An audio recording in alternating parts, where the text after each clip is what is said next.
Jumping right back into the action on today's episode, we're going to focus in on Baltimore and them signing Derrick Henry, one of the big name signings I think this year because of who Derrick Henry is, because of how good the Baltimore Ravens were this past year. It made a big splash this offseason when they signed him to a 2-year, $16 million deal. Henry, one of the best running backs in the NFL, clearly in recent years, has, put out great performances on a very disappointing Tennessee Titans team. So it wasn't a surprise when he decided to move on and the Titans went into a full makeover, bringing in Brian Callahan and just changing that entire identity heading into 2024. But with Derrick Henry, there were some questions just because he was hitting a free agent market where it hasn't been so favorable to running backs really over the age of 27, 28.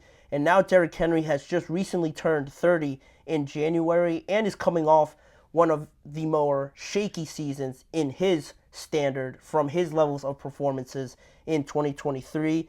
But with that being said, ESPN's Jamison Hensley published a story on Baltimore's new running back in Derrick Henry and just mentioned how in 2023, Derrick Henry's rushing yards per game were 68.2 and his yards per carry were 4.2 as well, and those were his worst numbers in those two categories since 2018, just to go along with the fact that maybe the relationship with the Titans wasn't working out anymore. It was time for him to move on, and that's exactly what he did. But again, with that being the case and his age of 30, some people started to, roam into the area, roam into the idea that maybe Derrick Henry is finally on the decline with his age and with the fact that he has a very physical style and not a lot of running backs really last in the NFL playing that style, especially at that age of 30. But with that being said, to rebuttal that, he still recorded over 1,100 yards last year, 12 touchdowns during a season where,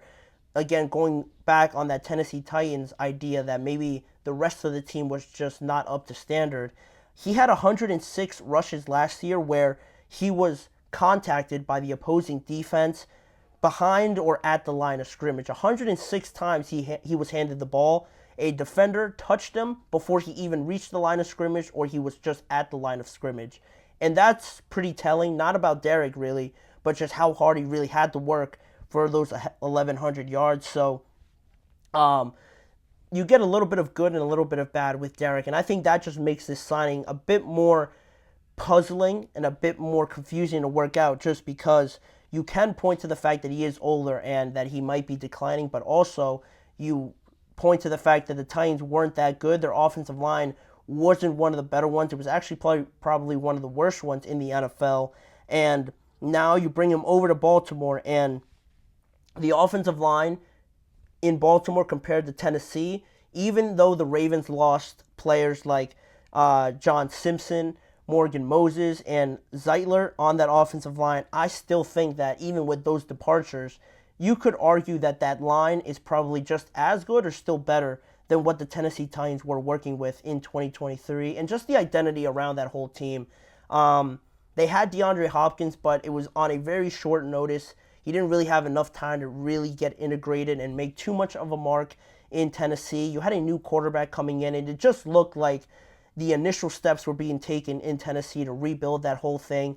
And Derrick, being 30 years old, wasn't going to stick around for a whole nother rebuild. So they were already sort of moving on into a new direction. It wasn't looking good for Mike Vrabel also. So I think that piled on with the fact that Derrick just really didn't have a great year based on his standards. He had to move on. Now we find ourselves in Baltimore, and those questions are still present with Derrick on whether or not he's really going to make that type of Derrick Henry impact where it can get the Baltimore Ravens over the AFC Championship hump that they were stuck on last year, because really that's the measuring stick now for the Ravens, I think, with Lamar playing as well as he did last year, Mark Andrews coming back healthy, Isaiah Likely looking very promising, Zay Flowers hoping to take that next step in his second year.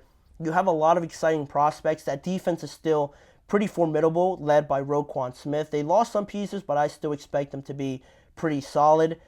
You set that standard already that so many people were waiting and waiting for the Ravens to reach with Lamar Jackson.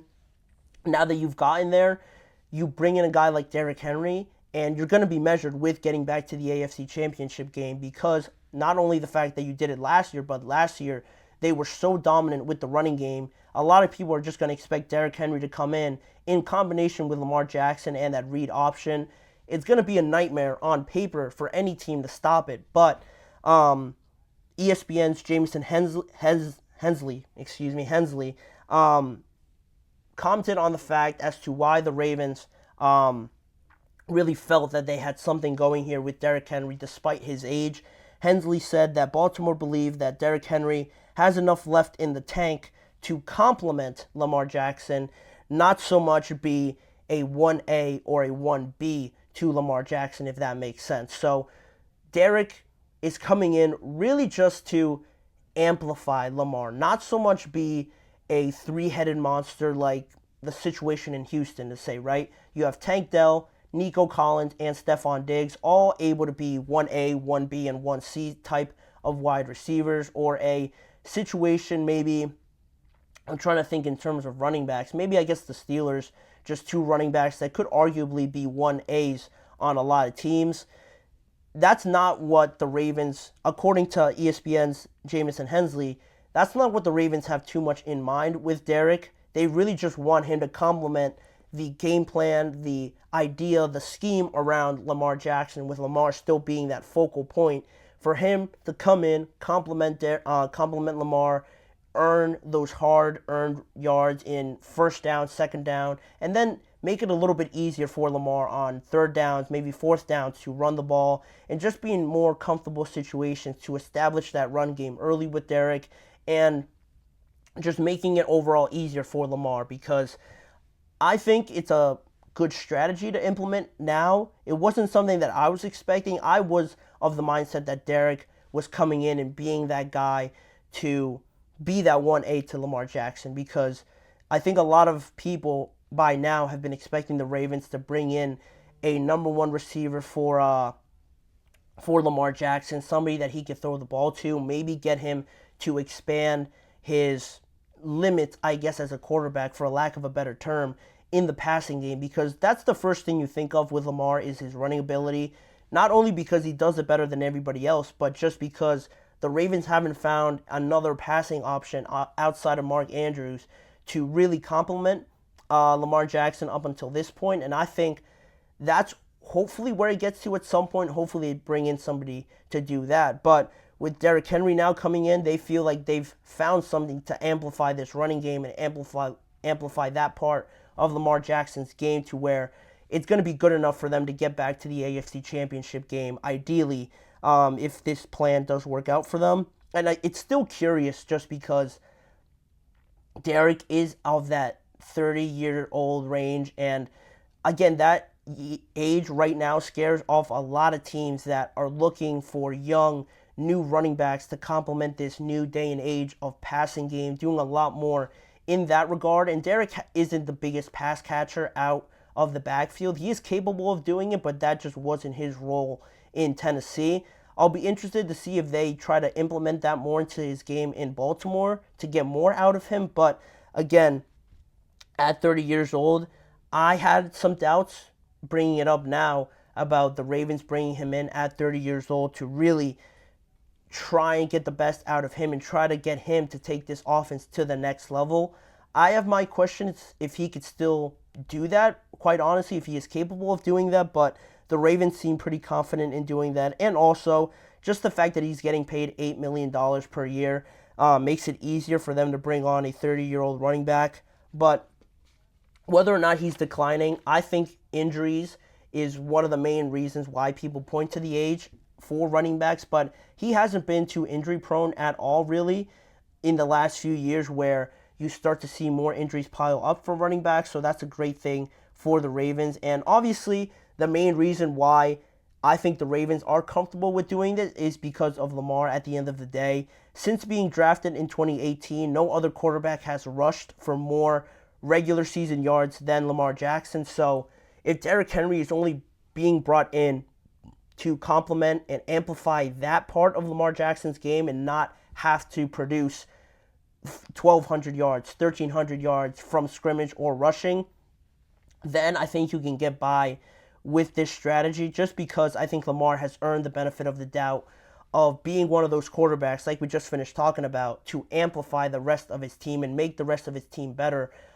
in situations where on paper they might not stack up, but just because they have Lamar, I think they've earned that benefit of the doubt to know that even though they lost Zeitler, Morgan Moses, John Simpson, and you're a little bit weary on Derrick Henry, Lamar still finds a way to get you over the hump and win you ball games in the regular season, definitely, and in the playoffs coming off of this past year. So right now, the Ravens are putting a lot of stock, I think, in Derrick, because that's really been their one major signing that they've made this offseason to try and improve, with the Chiefs getting better, Joe Burrow coming back to the Bengals, the Texans getting better.